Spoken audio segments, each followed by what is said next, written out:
The Galactic Concordant, an alliance of over 1,000 star-faring species, had not known true war in over a century.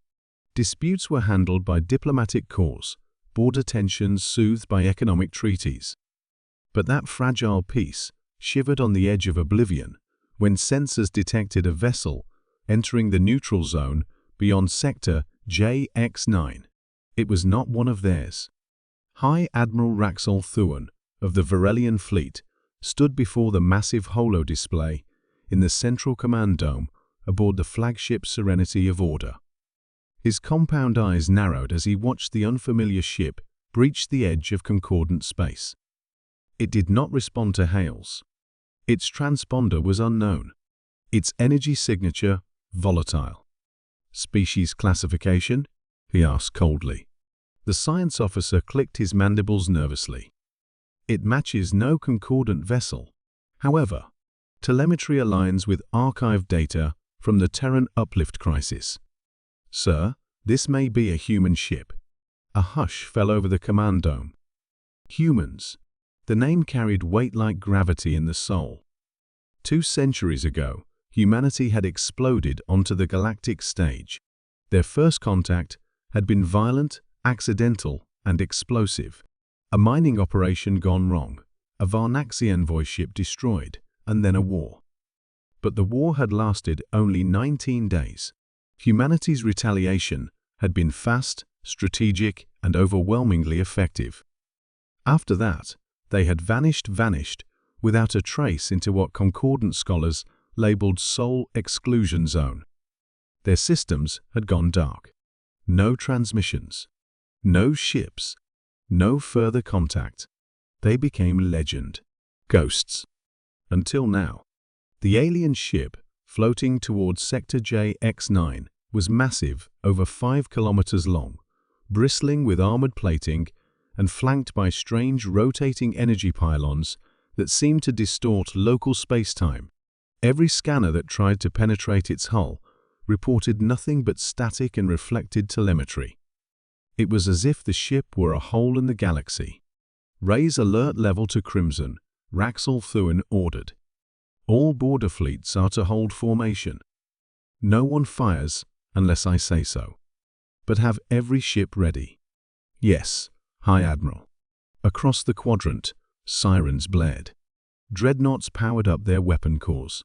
Fighters scrambled into formation. Civilian traffic vanished from nearby lanes. The Concordant, for the first time in generations, stood on the brink of war. The Terran vessel continued its advance steady, deliberate, ignoring every attempt at communication. Then it stopped, just outside weapons range. A signal pulsed outward. No language. No words. Just a pattern. Rhythmic. Pulsing. Building into a fractal crescendo that began to interface directly with concordant AI systems. Firewalls were overwhelmed. Translation matrices kicked in. After several tense minutes, a synthesized voice echoed throughout every ship's bridge in the fleet. To the Galactic Concordant, we come bearing a message, not arms. Do not attempt to probe or interfere with this vessel. Your weapons are insufficient. Your understanding, incomplete. We seek dialogue. Initiate ambassadorial protocol. The voice was cold, mechanical, not human. But behind it, something else stirred. Raxol Thuan's crest fluttered in unease. Open channel. Full diplomatic encryption. Moments later, the display shimmered and a humanoid form appeared. Tall, pale-skinned, clad in dark adaptive armor. Its face showed no expression, but its eyes, piercing gray, carried centuries of history. I am Commander Elias Cade of the Terran Vanguard. You are the current representatives of galactic governance. Yes, you are. Human, Raxol Thuan said slowly.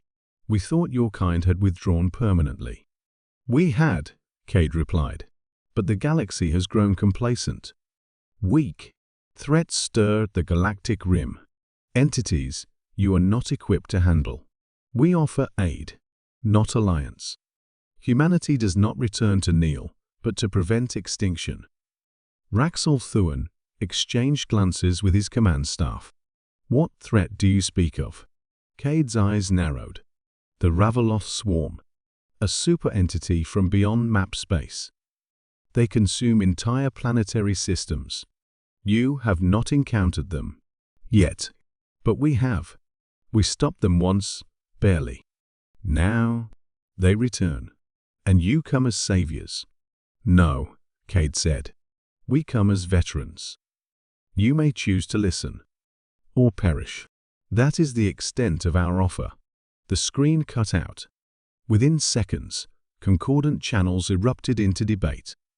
Half the council saw it as a threat, the other half an opportunity. But Raxel Thuan knew one thing with certainty: the ship before them, the TSV Resolute, bore weapon systems the likes of which no concordant world had ever developed.